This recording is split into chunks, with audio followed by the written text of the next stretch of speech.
Someone earlier answered the question what NS lookup was used for. What is it? What is it? Quick. Yes? Displays the DNS names. Say it again? Displays the DNS names or IP. It displays the DNS info from where? From what? DNS info of what? Don't know? When would I use the NS lookup? If I'm an IT professional, IT administrator, and I am responsible for a DNS server, that beast that resolves host names to IP addresses, if I'm responsible for it functioning properly, then I would get to know NS lookup command, because the NS lookup command goes out to that DNS server and displays the records for a particular DNS zone, right? So let's say, for example, I'm the Hewlett-Packard DNS guy at hewlett-packard.com. Well, Hewlett-Packard's got a lot of subdomains. They probably got sales.hp.com, laptops.hp.com, servers.hp.com, massive storage devices.hp.com. Okay, so I'm responsible for all of those different zones. Laptops division could be 30,000 people in California. The server division could be 150,000 people in Taiwan. Okay, I'm responsible for making sure that those DNS servers answer website requests, email requests, server requests, if it's a domain controller, all those kinds of things. So if I have somebody who's saying, Jason says, I can't log into my server. Well, what division are you in? Well, I'm in the laptop division. Okay, so NS lookup, space, laptop, whatever my DNS server name is. How about server1.laptops.hp.com? NS lookup. Oh, well, no wonder you can't get to it. Something happened to the A record for www.laptops.hp.com. So I can troubleshoot that by, it's called querying the database, querying the DNS database or the DNS server. Okay? If you can even do it with public DNS servers, ones that you're not responsible for. So say, for example, you're trying to figure out, I want to get to this website, but I don't know if this is the right address or not. Well, you can go to the website, or you can go to the DNS server that's responsible for the records for that website and see, is there actually a record for www.gti.net? Okay, so some of them will allow those lookups, some of them will not. Okay? So we use NS lookup to troubleshoot DNS issues. That's what you need to know. We use NS lookup to troubleshoot DNS issues. FTP. Anybody use FTP in here before? Shocker. Okay. What do we use FTP for, Aaron? I guess a lot of games use it to transfer files. A lot of games use it. What do you use FTP for? Oh, I was kind of going to say the same. Kind of the same thing. Anybody use FTP for something more productive than gaming? Lots of gaming? Efficient gaming would be more productive. Yes? At our church, we use FTP to transfer between servers that we have in other places and the servers that we have stored locally. So you go to a church that has multiple servers in different locations? Yes. What church? Crossroads. Okay, yeah. Yeah. Cool. So give me an example of when you've used it. Give me a business example of when you've used it. Okay. Specific. Okay, so we were transporting a big, like it was an entire sermon series, okay, and we always recorded in HD 720p, and so we were using that protocol to get it from one location to the next, so it was just So you're moving massive files from one server to another. yes. Instead of trying to put them in an email and send them, you simply FTP to the server and transfer them from one location to another. Okay? Good use of FTP. I have a client who has customers who submit their payroll information. So They have customers all over the country, and those customers, once a week or twice a month, or whenever they do payroll, will submit all of the records. Say, pay Austin about 50 hours, pay Miguel 12 hours, pay Zach 47 hours. Okay, so they will upload their records securely using SFTP, securely to this client's servers. And the client has an FTP server. They will upload them, and then the client will process them, cut checks, do all that kind of stuff. That's a use of FTP. FTP is used less and less frequently these days. In fact, this is me speaking, you want to avoid FTP on the internet if possible. Anyone know why you want to avoid FTP on the internet if possible? Based upon my normal mantra of broadcast bad, NetBIOS bad, unicast good, you would think that, but that's not actually it. Maybe. FTP does not necessarily broadcast, but what's wrong with it?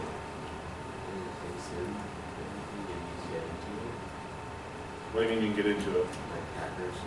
It is insecure, kind of like me. It's insecure. It's not secure. FTP by itself is not secure, so if you use it on the internet, everything you send back and forth could be intercepted by someone. Now think about what you would be wanting to, now gaming, who cares? Right? Except for some 12-year-old prepubescent kid who, I'm going to hack into his account so I can blah, blah, blah, blah, blah in the headphones when he's trying to, right? So I can spawn, all right, so yeah, so I can respawn right where, never mind. All right, so FTP across the internet is bad. FTP within a company is not bad. SFTP, secure FTP, is better. Yes, Austin? Why don't people just use MediaFire for large file transfer? It's completely free, and you upload it, and then they Are you an agent for MediaFire and you get a kickback every time someone uses it?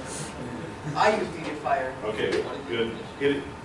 I don't know MediaFire, but FTP is used less and less because there are other tools out there, apparently, like MediaFire, that are probably secure, don't know that. There are definitely secure file transfer utilities out there other than FTP, yes. So is SFTP the same, or is it just more of a secure version of FTP? It is a secure version of FTP. So is it used more nowadays than FTP? It should be, but probably not. FTP is still used a lot more than SFTP because people don't recognize that it's, hey, there's another one for you. So, having gone through this class, having gotten certified, or whenever you get certified and going through this, you'll, again, this is a financial services company that I'm doing business with, and they said, well, we need an FTP server. Well, you know what? You're transferring Social Security numbers, you're transferring dates of birth, all this personal information on an FTP server. You sure you want to do that? Well, yeah, we've done it for years. Well, guess what? It's a different world now, and you have to worry about stuff like that. You have to worry about anonymous.org. That Jessica at Break announced that she has sworn to bring down anonymous.org within 5 years.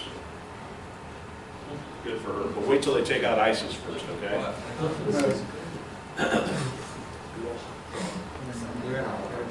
Okay. Yes. I looked up about the war on Syria. It's pretty funny what the FBI has to say about Anonymous. They said, and I quote, the only way to stop Anonymous is to get them girlfriends. I looked it up. It was pretty funny. Interesting. Okay, Telnet command. Use this a lot. Telnet command, I use this a lot to get into things like what? Anyone know this? Yes, Larry. To take control, or you can remote into computers. You can take control of a device and what? And you can remote into You can remote into the device using command lines, but I use this for a specific class of devices normally. Anyone know what those are? Yes? Servers, like you have a... Not so much servers. Normally I'll use remote desktop protocol for servers. Yes, Aaron? be for like helping people fix computer issues, Helping people do what? like remoting that stuff. No, Telnet, I do that a lot, but not using Telnet. Quick. That's No, that's mail. What do I use Telnet for? I do remote control to devices, yes. Michael?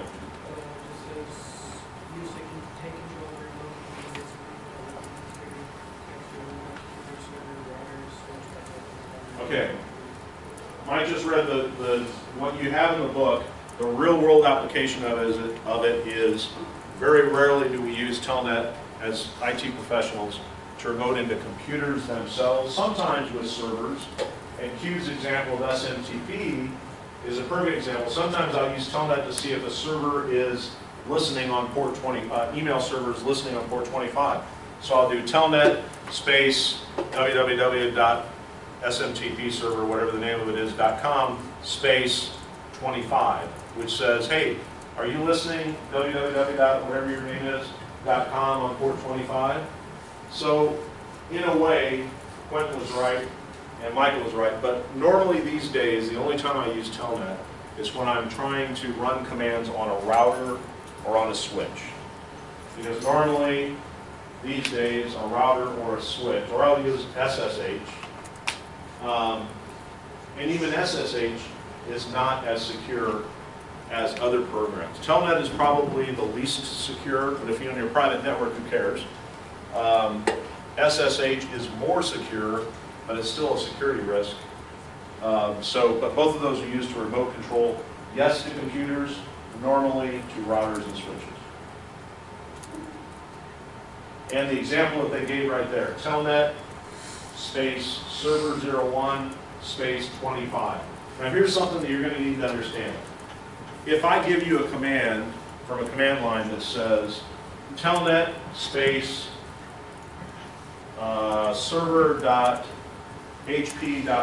space 88, or I'm sorry, 80, what am I doing? Tell me what I'm doing. I'm going to have a list of 4 things. If I type a command in a command line that says Telnet space fully qualified domain name space 80, what am I troubleshooting? Raise your hand. What am I troubleshooting?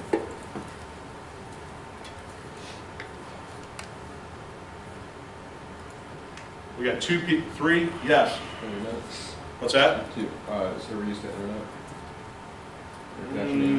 Not necessarily the internet. Specifically what?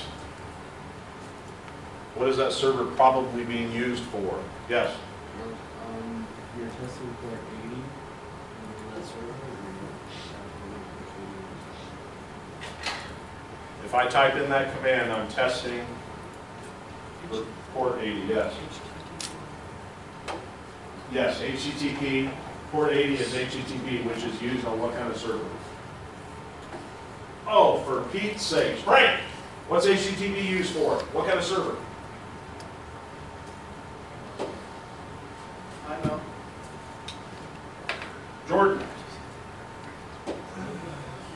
HTTP, what protocol is that used on? What kind of server, Johnny? Yes, a port 80. Is that what you just asked me? What kind of server? What's it called? There's a common name for that type of server that's advertising stuff, HTTP stuff, port 80 stuff. Josh. Port 80 server.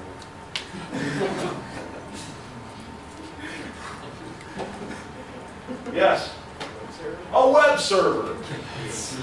A web server. Come on, people.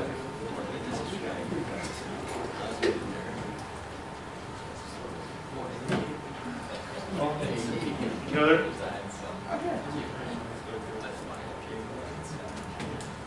okay. NetSH allows you to check configuration of the local computer that you're on. The example they give, this is in the book also. If you do NetSH question mark, it tells you everything that's listed. So go ahead and type net SH without anything else from a command line on your computer. Tell me what you get.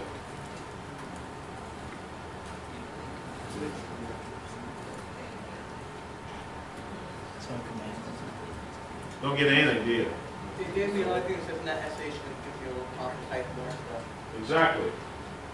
All it is a tool. It's like Telnet. If you type Telnet and Telnet's loaded on your computer, it's going to take you into a list of command, it's going to take you into a separate kind of interface that instead of C:\users / whatever, it actually, the only thing you can execute from there are net, in this case, net SH commands. Okay? Just like Telnet, just like FTP. Okay, here's one. We already used this once. Everyone type route space print from their computer, or from their command line. Route space print. And then someone tell me what that is. What are we seeing? What are we seeing?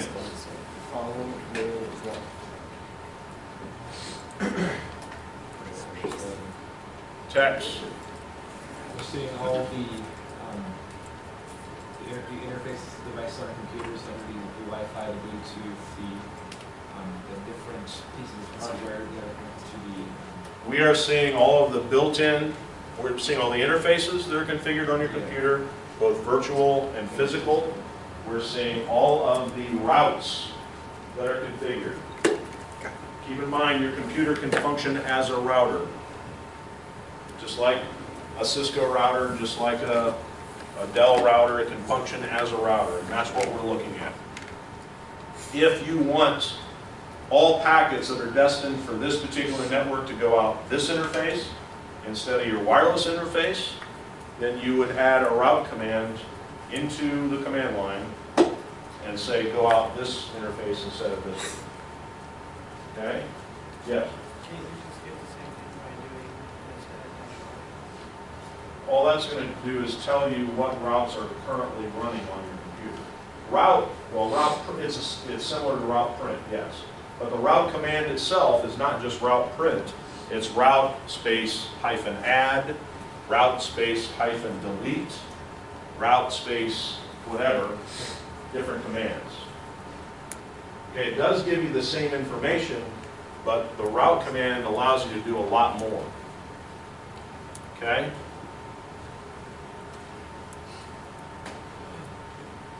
Another example of the route print command. Hey, does everybody have a 0.0.0.0 route in your route print display? Yep. What is that telling you? Somebody tell me what that says. You have probably your first line says 0.0.0.0, and then next column is like network or net mask. And then, okay, so what is that 0.0.0.0 line telling me? Yes? Good guess based upon what you've learned about TCP/IP. Every computer, every router will have a 0.0.0.0. There's another name for that. I've referred to it before. Yes, Austin? Oh, I was thinking about that, but this is different. I have an IPv6 route cable installed there. What is 0.0.0.0? Back to my question. I read it this morning. Aaron, what's that? No, it's where it has no IP address. Raise your hand. 20. I thought it was going to be like your. No, that's 127.0.0.1, loopback address. 0.0.0.0 is the route of last resort. If I don't know where to send a packet, I'm going to look at that line. And if you look at that line and it says, if I'm going to send a packet, I don't know where it's supposed to go, I don't know what network it's going to go, then I'm going to send it, in the case of the screen up here, I'm going to send it to the router located at 10.254.254.1. How do I get there? I'm going to get there through interface 10.254.254.112. Now it's easy for you to this is kind of a waste for you unless you've got more than one active interface, okay? It's really irrelevant unless, well, it's irrelevant to you, it's not relevant to the computer. The computer still needs a routing table to know where to send packets. This is when the computer says, okay, you want to go to www.hp.com, what's the network address of it? Well, if the network address of it is 75.0.0.0, what's my network address? And it looks it up in the routing table of the computer. It says, well, your network address is 10.0.0.0. This one's 75.0.0.0, so I need to send the packet not on my own network. I need to send it to the route of last resort because I don't know where that's at, which means send it to that gateway IP address, which is on my network, 10.254.254.1. Okay, so that's how the routing table comes into play.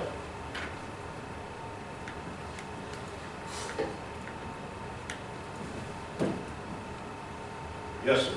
Where did the first system go? We're going to talk about that right now. So, if, again, please focus on this. Don't just look at me and act like you are paying attention, right? You guys are masters of that. Thinking about your girlfriends, your boyfriends, both, right? So, here's where it comes into play. I have a computer. How many interfaces does this computer, how many different network interfaces does this computer have? Roughly. Oh my God. How many network interfaces does this one have? Taylor. Forget the screen. How many does your computer have? How many network interfaces does your computer have? Try again. 2, thank you. That's 2. Somebody point to your network interfaces. Seth, you're up. Point to your network. Show me. Show me. You're pointing to the keyboard. That's not a network interface. No, you're pointing to your routing table. That's not a network interface. Show me physical layer network interface on your computer. And what is that? Interface? Nope. There should be a rule. When I've had less than 5 hours of sleep, I shouldn't be allowed to teach. Give me your computer.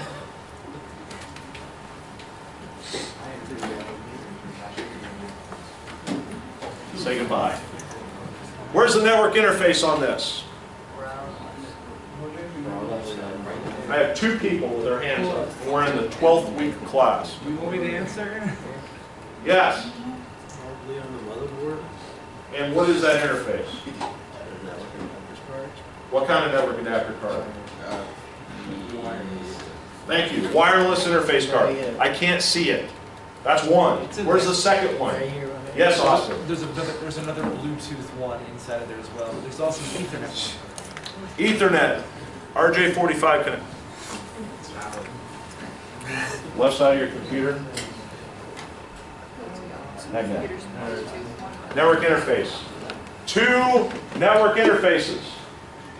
Okay? 2 network interfaces. You may have this back. One is a wireless card, one is the Ethernet adapter. If I have a cable plugged in to that Ethernet adapter and it's going to a switch and it's going out to some other router out here in the Neverland, okay? But then I also have a wireless interface with an entirely different network assigned to it, pay attention, that's connecting to this access point that's going out an entirely different network. The route add command is my control over where my packets go. Okay? If, on the other end of this wireless adapter, what's your IP address? Larry, what's your IP address? It is 10.40. Okay, 10 dot something. Okay? His network address for that 10.40. Whatever is 10.0.0.0. His network address is 10.0.0.0. That's his wireless right now, because he doesn't have anything plugged into his Ethernet cable. However, if he always wants to be able to get to a server on that side, clear on the other side of the campus at Riverside Elementary, or Riverside, it's not Riverside Elementary anymore, it's Riverside Middle School, whatever it is, intermediate, okay? And he knows that network address over there is 13.4.6.0. He doesn't have an interface that's on that network. So where would packets automatically go if he resolved ping space 13.75.6.4? Where would those packets automatically go if he doesn't have an interface on the 13 network and he doesn't have an interface on the 10 network? Where are those packets going to go? Everyone should have their hands up. Josh, the route of last resort. Where do you see that in your routing table? First line, 0000. So what is another name for the route of last resort? Not 0000. What's another name for your route of last resort? How does your computer know where that 0000 is? Yes? The gateway, default gateway. You told it, right? You've got a different default gateway for your Ethernet adapter than you do for your wireless adapter because they're two different networks. The gateway always needs to be on the same network as that Ethernet adapter. So, where is the packet going to be sent to network 13. Whatever, if it's not the network address of one of those two computers or one of those two interfaces? Where's it going to send? Route of last resort. What if the where does the route of last resort normally end up? Where does your gateway normally take you? Frank? To the internet. Well, guess what? That server at Riverside is not to the internet. It's not on the internet. It's on a private network, 13. something or other. So, in that particular case, I don't want it to go out my wireless network. I don't want that packet to go out my wireless network. I want it to go out my Ethernet adapter. But the Ethernet adapter is on IP address 12. Whatever. In that particular case, I would add a route. I would say route add space 13.0.0.0, which is a network I want to get to, with a subnet mask of 255.0.0.0. I want it to go out this interface, 12.75.6.4, which is my Ethernet interface, because I think that that guy does know. Now keep in mind that other interface got a different gateway address. So I want to send it to that interface because that interface is going to say, where's the 13 network? Well, I don't know, so I'm going to send it to my route of last resort, which is some gateway over here within the building. So I'm going to send that packet out that way so it can get to its destination. This is going to, you better know this, because you're going to have another IP quiz, test, questions about this. Okay. You people are lucky, because I'm going to write up here this time. You people are going to have to turn around. You people are going to have to turn that around and zoom out. Someone on the camera.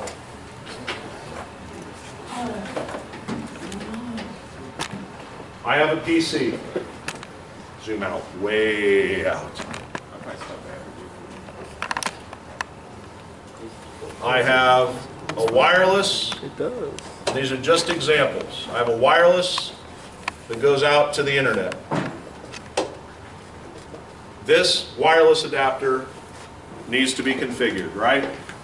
So let's just say that this wireless adapter, the IP address is 10.75.4.6. What's the other part of that I need to fill in when I configure that wireless adapter, whether it's through the DHCP server or a static IP address, Miguel? What else do I need alongside this 10.75.4.6? What else do I need to add? Okay, I've logged into the computer. I'm in my network properties. I'm in the wireless adapter. I'm defining my IP settings for that wireless adapter. I type in IP address of 10.75.4.6. What's the next thing I need to enter? What's it called? Huh? Subnet mask. So let's say the subnet mask is 255.0.0.0. Now, it's going out to the internet, so there's one more piece of information I need to provide. What is that, Gabe? IP address, subnet mask, and gateway. And the gateway is going to be the IP address of wherever my next router is. So let's say, and let's say it's 10.75.4.1. So my gateway is going to match that, 10.75.4.1. Okay, everybody got this? Everybody's tracking. Let's do the same thing. I've got a wired connection here that goes out to a switch, that goes out to a router, and that router's got 3 interfaces. On this side, 1 on this side. On this side, one's going to Menominee, and that is network 27.36.0.0. One is going to Jefferson School, which is 20.37.0.0, and one is going to Lincoln Junior High. And that network is 192.168.1.0. Okay, everybody tracking? Those are the networks. These are all private networks. This is a private router. This is a public router. This is my PC. So someone give me a valid IP address for this interface on my PC. You're the network dude, or dudette. Brittany, give me a valid IP address for this interface on this computer.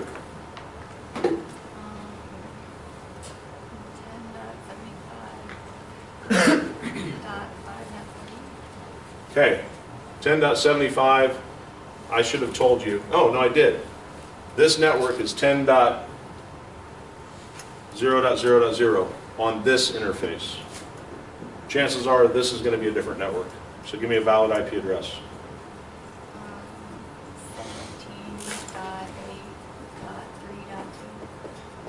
17.8.3.2. 17.8.3.2. Now, that will work, but why do I not want to use that? Yes? It's not private. And if for some reason out on the internet there's actually a website that resolves to 17.8.3. or it's 17. anything, then instead it's going to route it this direction instead of this direction. Okay? So give me a different one. This IP addressing thing is tough when you're starting from scratch. Give me another valid IP address. Give me a default Class B private IP address. 172.16.1.1. Okay? What else do I need for that? Jill. What else do I need? I've got the IP address. What's next? I do have to have a gateway. But give me something before that. I need an IP address, gateway, and subnet mask. Okay, give me a subnet mask for 172.16.1.1. One should automatically come to mind. Everyone who knows this, Taylor Early, do you know this? What are we even asking? What? Taylor, what are we even asking? Very good. So one should automatically come to mind when you see this IP address. How many know that? Okay, what's the subnet mask, Jill? Or Jill, Brittany? 255.255.0.0. Very good. Default Class B, that's what we use with that private IP address range. Okay, now the third thing, Jill, you said. What's the third thing? Huh? No, we did that. Default gateway. Okay, give me a valid default gateway that would go along with this host IP address. And that gateway is going to be here.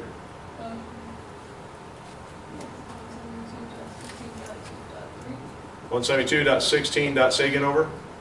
2.3. 2.3. Okay. Where else do I put that IP address? That's the default gateway. I put it on the router, right? Yeah. 172.16.2.3. Let me redo that so it's separate. Come here.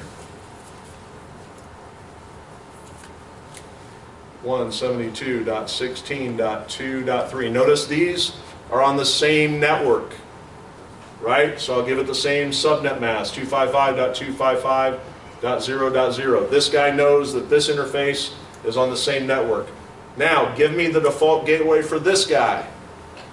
First of all, tell me what that default gateway should be. It should represent the IP address of what? Zach? Sorry, repeat. What is the default gateway for this interface on this router? 192 something? Could be. But what is it going to represent? Default gateway is nothing more than it says there's another host on the network with this IP address. What other host interface would that be? PC?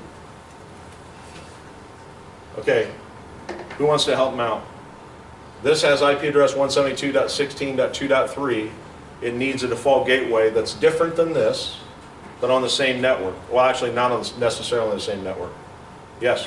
It needs to be whichever one of those three I decided. It could be one of these 3 IP addresses, or it could be what? Huh? Technically, it could be some router over here, but we're going to pretend that the default gateway is 192.16 or 168.1.75. If that's the case, on this interface, what does this IP address need to be on this router? 168.1.75. Very good. Okay? So this is saying, if you don't know where to send the packets, if the packet ends up on this interface, and it's not destined for the 27 network, it's not destined for the 20 network, if it's destined for the 192.168 network, or I don't know where to send it to the 192.168 network. What? Wouldn't one of those be connected to the internet though? And then not necessarily, the default gateway does not have to be connected to the internet.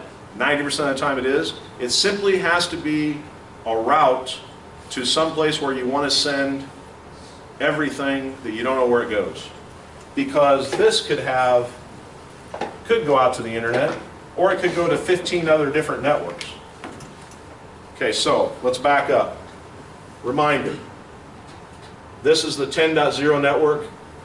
This is the 172.16.0.0 network. This is still on the 172.16.0.0 network. This interface is on the 27.0.0.0 network. This interface is on the 20.0.0.0 network. This one is in the, what network is this? This is the 192.168.1.0 network because the subnet mask is /24. Okay, so I have 1, 2, 3, 4, 5 different networks identified here. 5 different networks. So if I am this PC, I don't know where to send a packet. I'm going to send it out here. What if this PC needed to get to 20.37.0.0 network? It needs to get to a server at Jefferson. Michael, because you weren't paying attention, pay attention.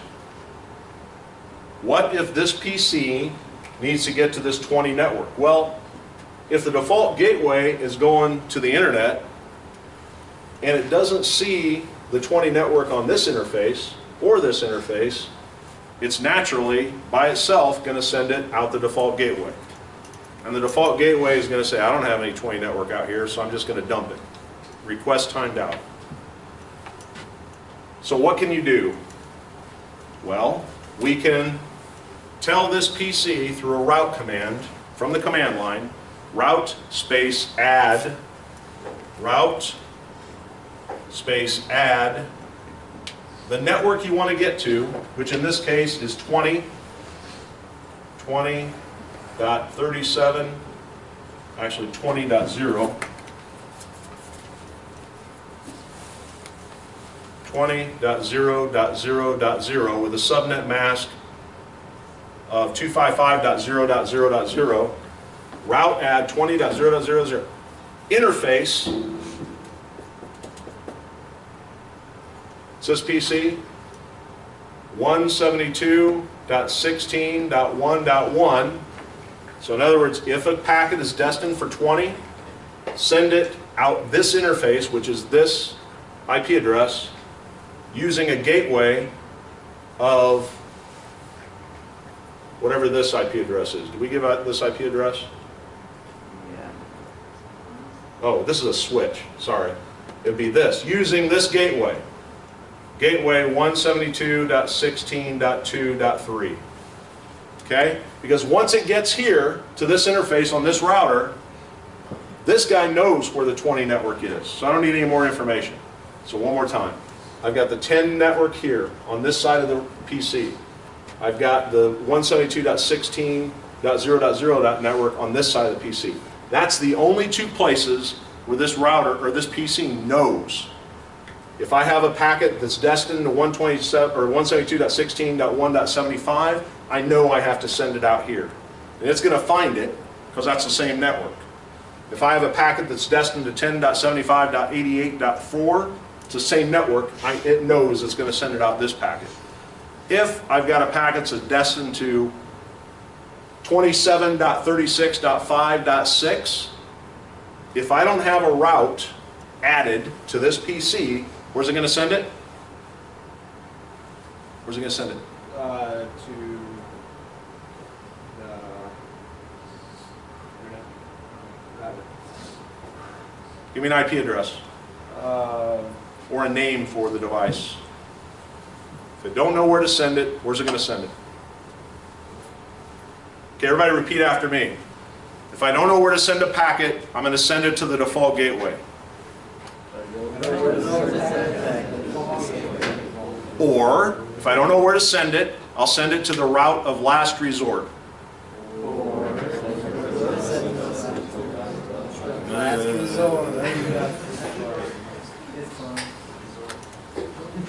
If I don't know where to send a packet, it's always going to the default gateway. That's the purpose of the default gateway. Default. Default means, you know, automatically, or if no other choice is there, send it to the default. So in the case of this, I have the 10 network here, I have the 172 network here on this PC. If I have a packet that's destined to 20 network, and I don't have this route added in, one more time, where's it going to send it? Which is what for this PC? Which is this IP address. It's going to send it to the internet. Internet's going to say, I don't know, there's no 20, well actually it may, because this is a public IP address. It may try to send it out to the internet. It's going to languish out there in the ether world, and maybe it'll come back to a website you really don't want at 20 dot whatever it is. Okay? That's the danger of using private IP or public IP addresses on your private network. You can get away with it until you need to go to one of those networks for internet use. Okay? This is the kind of problem you're going to have on your test, because we're talking about the route command. So, again, the way the route command works, if I want this PC to know, pay attention very closely, if I want this PC to know that these three networks are out this interface instead of this interface, then there are two ways of doing it. One, I could have all three of those networks on this same network. Well, that's not going to work because I've got another router in between. Second way is I add a route statement to this PC, its routing table, saying for all packets destined for the 27 network, the 20 network, or the 192.168.1.0 network, send them out this interface to this IP address. Or, excuse me, this IP address. Everybody follow that? That's the route add command. Now here's a problem with the route add command by itself. The route add command is listed up there, I believe, and the route command that I added up here. The problem with that is as soon as you turn off your computer, that goes away. Okay? If you want it to be permanent or persistent, you add -P to that. Remember that. Write it down, do whatever. A route command that you just type in like that is only going to be functioning as long as you have a connection that's live, it's turned on. As soon as you reboot that computer, it flushes the route table, and that goes away, unless you add the -P. And then if you want to get rid of that command later, you use the route -D or delete, either one of them. Okay? All right. We'll see.